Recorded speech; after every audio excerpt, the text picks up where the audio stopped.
जवळच्या घरामध्ये जाऊन प्रत्यक्ष घरामध्ये जाऊन कशी माहिती विचारायची आहे हे प्रत्यक्ष पाहूया. हो, आपण पहिला डेमो घेऊया या ठिकाणी. हो. चला, ओके.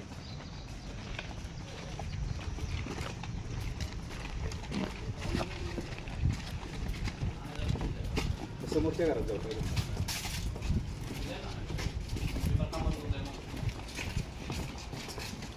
नमस्ते. नमस्ते. आहे कोणी? सर नमस्ते. नमस्ते.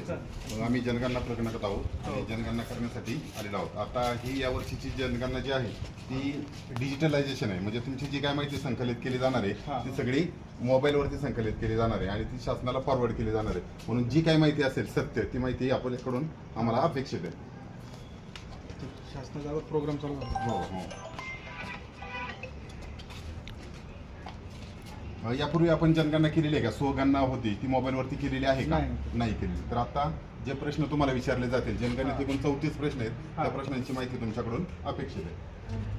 जमिनीसाठी मुख्यतः वापरलेले साहित्य काय वापरले घरासाठी तुम्ही? फ्लोरिंगला काय वापरलंय? फ्लोरिंगसाठी काय आहे तुमच्या जमिनीचं? आता प्रत्यक्ष तुम्हाला माहितीच होतं सुरुवातीला की आमचं जनगणना हे सर्वजण प्रगणक आहेत आणि आपल्या तालुक्यामध्ये जवळपास 600 प्रगणकांची नियुक्ती केली जाणार आहे. आताच आमचं 3 दिवसांचं ट्रेनिंग या ठिकाणी झालेलं आहे. तर ते ट्रेनिंग झाल्याच्या नंतर प्रत्यक्ष फील्डवरती कशा प्रकारचं काम सर्व प्रगणकांना करायचे त्याचा डेमो घेण्यासाठी आम्ही या ठिकाणी आलेलो आहे. मग आता तुम्हाला जे प्रश्न विचारले जात आहेत त्याच्यामध्ये सुरुवातीला मॅडमने विचारलं की खाली तुमच्या आपण घरगणना करत आहोत. पहिला टप्पा जो आहे ही घरगणना आहे. म्हणजे घराची स्थिती कशा प्रकारची आहे त्याची माहिती आपण घेतोय आणि पुढचा टप्पा फेब्रुवारी महिन्यामध्ये असणार आहे पुढच्या वर्षी. त्याच्यामध्ये आपण जनगणना करणार आहे. जनगणनेमध्ये लोकसंख्या कशी असणार आहे ती करणार आहोत. आता फक्त आपण घराची स्थिती म्हणजे त्याच्यासाठी वापरलं जाणारं फ्लोरिंगचं साहित्य असेल, तुमच्या भिंतीचं साहित्य कसं आहे किंवा छप्पर कशा प्रकारचं आहे, घरात किती प्रकारचे कोण कोण लोक राहत आहेत, जोडप्यांची विवाहित जोडप्यांची संख्या किती याची माहिती ही सगळी आपल्याला यामध्ये द्यायची. भिंतीसाठी जे वापरले प्लॅस्टरच्या भिंती दिसत आहेत मला. बरोबर.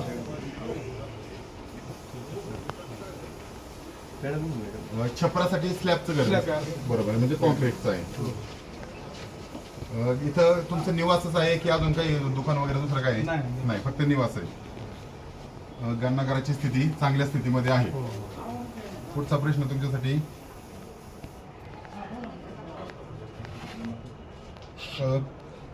किती कुटुंबामध्ये किती व्यक्ती राहत आहेत सर्व? आमचे 4 आहेत. हां. कुटुंब प्रमुखाचे नाव? देवराम सकाराम.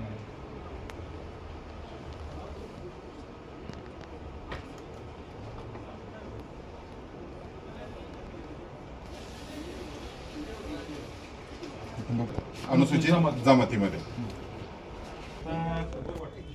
तरी 12 असतील. हा म्हणजे किचन सोडून किचन सोडून 9 खोल्या आहेत. कुटुंबात राहत असलेल्या विवाहित जोडप्यांची संख्या 2.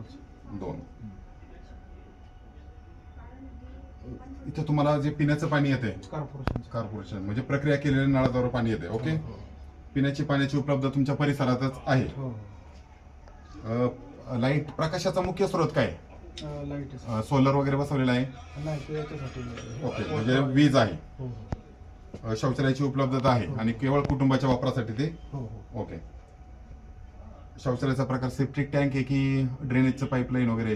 सेप्टिक टँक आहे. सांडपाणी बंद गटारची व्यवस्था आहे? बाहेर कनेक्टेड. ओके. स्नानगृह उपलब्ध? ओके. स्वयंपाकघरात LPG गॅस वगैरे वापरला जातोय?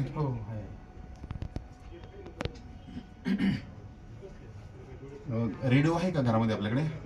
रेडिओ नाही पण आपल्याकडे मोबाईल आहे. मोबाईलवरती FM वगैरे म्हणजे स्मार्टफोनचा वापर आपल्याकडे केला जातोय. टीव्ही आहे घरामध्ये? टीव्हीला डिश टीव्ही आहे की केबलची जोडणी आहे? डिश टीव्ही आहे. ओके. इंटरनेटची सुविधा आहे मोबाईल स्मार्टफोनवरती वगैरे उपलब्ध. लॅपटॉप आहे घरामध्ये? ओके. मोबाईल आहे. सायकल स्कूटर मोटर वगैरे काय? सायकल आहे. मोटरसायकल. 4 व्हीलर? 4 व्हीलर. जीप. कुटुंबात जास्तीत जास्त प्रमाणात सेवन केलेलं अन्न कोणते म्हणजे आपल्याकडे ज्वारी बाजरी किंवा तांदूळ वगैरे खातो? जास्तीत जास्त तांदूळ. मोबाईल क्रमांक सांगा सर. 72 76 56 13 92. ही माहिती जर तुम्हाला पाहिजे असेल मी भरलेली आहे तर ही माहिती तुम्हाला इथं सर्व दिसते. खात्री करा बरोबर आहे का सगळं तुमची लिहिलेली?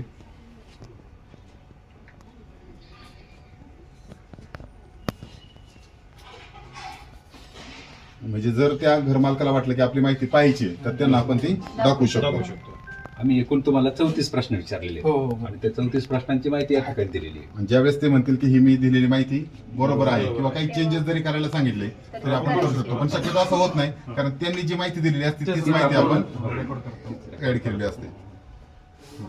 अशा प्रकारे तुमची माहिती आम्ही पूर्ण केलेली आहे. सर्व हे आमचे सर प्रगणक या ठिकाणी आलेले आहेत आणि डेमो म्हणून तुमचं घर घेतलेलं आहे आणि तुम्ही आमच्या सर्व प्रगणकांना अतिशय छान माहिती दिलीत, त्याबद्दल तुमचं देखील धन्यवाद. अमोल शेठ, डेमो होता. एकंदरीतच सर शासनाचा हा जो उपक्रम आहे, या उपक्रमामध्ये 2 टप्प्यामध्ये या सगळ्या गोष्टी होत्यात आणि सगळी शिक्षक मंडळी या ठिकाणी करत आलेली आहे आणि आपल्याला ती माहिती विचारली. शासनाच्या या उपक्रमाबद्दल काय सांगाल? नाही, निश्चितच पहिल्यांदा सर्वांचं आमच्या घरी स्वागत त्या निमित्ताने व्यक्त करतो. आणि शासनाच्या जाणीव जनगणना खऱ्या अर्थाने आता सुरुवात होतीये आणि ती सर्वच म्हणजे आपल्या देशासाठी चांगली गोष्ट आहे की त्या निमित्ताने 2011ला आपली जनगणना झाली होती.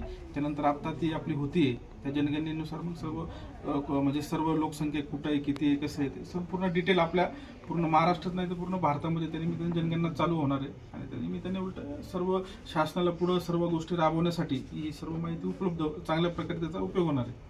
रणदेव सर, आपण सगळे शिक्षक मंडळात आपण यांचे लीड म्हणून या ठिकाणी काम करत आहात. शासनाच्या माध्यमातून एका शिक्षकाला ही जबाबदारी दिली जाते, कारण शिक्षक पिढी घडवण्याचं काम करतो आणि त्यांच्याकडेच ही जबाबदारी दिली जाते. म्हणजे ही जी माहिती आहे ही अत्यंत उत्तम पद्धतीनं कलेक्ट केली जाईल, कव्हर केली जाईल, असा एक प्रकारचा उपक्रम आहे. एकंदरीत शाळेनंतर परीक्षानंतर आत्ताचा जर कालखंड पाहिला तर पेपर तपासणी, निकाल तयार करणं, हे प्रशिक्षण आणि पुन्हा ही जनगणना, हा सगळा जो धावपळीचा भाग आहे, यातनं हे काम करताना नक्की काय? तसं पाहिलं तर आम्ही शिक्षक सगळ्या गोष्टींसाठी तयार असतो. खरं तर आता उन्हाळ्यामध्ये हे प्रशिक्षण होत असताना आमच्या भोवती अनेक कामं होती. म्हणजे निकाल तुम्ही सांगितल्याप्रमाणे निकाल बनवण्याचं होतं किंवा ऑनलाईन सर्व माहिती डाटा आपलं अपलोड करण्याचं होतं. तरी सुद्धा एक राष्ट्रीय कर्तव्य म्हणून आम्ही शिक्षक सदैव शासनाच्या सोबतच असतो. म्हणून हे राष्ट्रीय काम करण्यासाठी आमचे सर्व शिक्षक तयार आहेत. खरं तर आता 1 तारखेला महाराष्ट्र दिनाच्या दिवशी निकाल लागतोय, परंतु निकाल ते रात्रीचं काम करून सुद्धा जनगणना हे आपलं आद्य कर्तव्य आहे आणि ती जबाबदारी शासनाने शिक्षकांवरती दिलेली आहे. म्हणून ती जबाबदारी अत्यंत प्रामाणिकपणे पार पाडण्याचं आमचं शिक्षकांचं सर्वांचं ध्येय आहे. म्हणून उन्हाळ्याचे दिवस जरी असले तरी आमचे सर्व प्रगणक शिक्षक, हायस्कूलचे शिक्षक आहेत, माध्यमिक, प्राथमिक किंवा महाविद्यालयीन शिक्षक देखील आहेत, ते सर्वांनी हे 3 दिवसाचं ट्रेनिंग या ठिकाणी घेतलेलं आहे. म्हणून हे ट्रेनिंग घेतल्याच्या नंतर एक आता 16 मे ते 14 जून पर्यंत जो घरगणनेचा टप्पा आहे, हे काम आमचे सर्व शिक्षक अत्यंत प्रामाणिकपणे करतील. शासनाचा शिक्षकांवरती विश्वास आहे आणि तो सर्व विश्वास आम्ही ही जनगणना पूर्ण करून आम्ही सार्थ ठरवेल अशी खात्री या निमित्ताने देतो. हा पहिला टप्पा झाला, त्यानंतर दुसरा टप्पा आपण फेब्रुवारी महिन्यामध्ये होणार आहे. आता हा जो पहिला होतोय, पहिल्या टप्प्यामध्ये फक्त आपण घरगणना करतोय. घरगणना म्हणजे घराची स्थिती असेल, तुमचं भिंत असेल किंवा फ्लोरिंग असेल, छप्पर असेल, कशा प्रकारचं वापरलं जाते किंवा तुमच्या घरामध्ये लोकांची संख्या किती आहे, शौचालय, सांडपाण्याची व्यवस्था, याची सुविधा आहे की नाही, हे सगळं पाहिलं जाणार आहे. आणि पुढच्या वर्षी फेब्रुवारी 27 मध्ये आपल्याला लोकसंख्येची गणना करायची. म्हणजे त्यावेळेसचं प्रशिक्षण वेगळं असणार आहे आणि त्यावेळेस लोकांनी दिलेली माहिती त्यावेळेस ती अपडेट करून या 2027ची ही जनगणना पूर्ण केली जाणार आहे. आपण शिक्षक म्हणून ज्या ठिकाणी काम करत आहात त्याच ठिकाणी आपल्याला पाठवलं जात आहे की वेगवेगळ्या ठिकाणी कसं होतं? आता आम्हाला जे सूचना दिली त्या सूचनेप्रमाणे जे शिक्षक ज्या शाळेच्या परिसरामध्ये काम करतायत त्याच परिसरामध्ये त्यांची प्रगणक म्हणून नियुक्ती केली जाणार आहे. त्याच्या मागचा हेतू असा आहे की ही माहिती भरत असताना शिक्षकांना प्रत्यक्ष त्या गावात काम करत असल्यामुळे लोकांचा परिचय आहे, घरांची संख्या किंवा घराबद्दल, पालकांबद्दल माहिती जास्त आहे, त्यामुळे खरी माहिती आणि वास्तव माहिती गणली जाणार आहे. त्यामुळे शिक्षकांची नियुक्ती ही त्याच भागात केली जाणार आहे असं तहसीलदार कार्यालयाकडून सांगण्यात आलेलं आहे. महिला भगिनी देखील शिक्षक म्हणून काम करत आहेत, पुरुष देखील त्याच्यामध्ये आहेत. अनेक ठिकाणी जावं लागणार आहे, ज्यावेळेस गावामध्ये जातो, रानात असेल, वावरात जावं लागणार, बऱ्याच रस्त्यांना जावं लागणार आहे.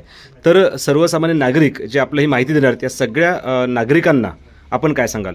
नागरिकांना तर विनंती करणार आहे की जे प्रश्न घेऊन आमचे प्रगणक तुमच्यापर्यंत पोहोचणार आहेत, सत्य माहिती तुमच्याकडून येणार आहे. दुसरी गोष्ट की स्वगणना करण्याची संधी या जनगणनेमध्ये आपल्याला उपलब्ध करून दिलेली आहे. नागरिकांनी जर स्वतःची गणना जरी आपल्या मोबाईलवरती स्वतः केली तरी ती चालणार आहे आणि जरी नाही केली तर आमचे प्रगणक तुमच्यापर्यंत ज्यावेळेस पोहोचणार आहेत त्यावेळेस जी माहिती, जे प्रश्न तुम्हाला विचारले जातील त्या प्रश्नांची उत्तरं तुम्ही द्या, ती माहिती कलेक्ट केली जाईल आणि त्याप्रमाणे तुमची जनगणना होईल. या निमित्तानं माझ्या प्रगणकांना, आमच्या सर्वांना देखील एक विनंती असणार आहे की सध्या कडक उन्हाळा आहे, उन्हाळ्याचे दिवस एकदम कडक आहेत, स्वतःची काळजी प्रत्येकाने घ्या. घरगणना होतच राहणार आहे, परंतु आपल्या आरोग्याकडे तितक्या चांगल्या पद्धतीने लक्ष द्या आणि आपल्या आरोग्याची काळजी घेऊन जो याचा कालावधी आहे त्या कालावधीमध्ये आपली जनगणना पूर्ण करावी. एक आत्ता आपण बोलताना एक प्रश्न असा निर्माण होतो की वैयक्तिक समजा मला ती माझी करायची जनगणना म्हणजे कुटुंब किंवा घराची गणना करायची असेल तर मी ती स्वतः माझी नोंद करू शकतो, यासाठी काही व्यवस्था आहे का? हा, ते ऍप इन्स्टॉल आहे, चलो ऍप म्हणून आहे. ते ऍप इन्स्टॉल केल्याच्या नंतर त्याच्यामध्ये स्वगणना करण्याची संधी उपलब्ध करून दिलेली आहे. मग मी समजा माझी गणना केलेली आहे तर हे तुम्हाला कशा पद्धतीने कळू शकतं? समजा तुम्ही माझ्याकडे आलात आणि ती गणना करायचं म्हटलं तर तुम्ही 1 ते 15 मे पर्यंत प्रत्येक नागरिकाने, प्रत्येक कुटुंबातील एका सदस्याने कंपल्सरी स्वगणना करायची आहे. आणि स्वगणना केल्यानंतर तुम्हाला जो आयडी येणार आहे तो ज्यावेळेस प्रगणक तुमच्या घरी येणार आहे त्यांना तो आयडी द्यायचा आहे.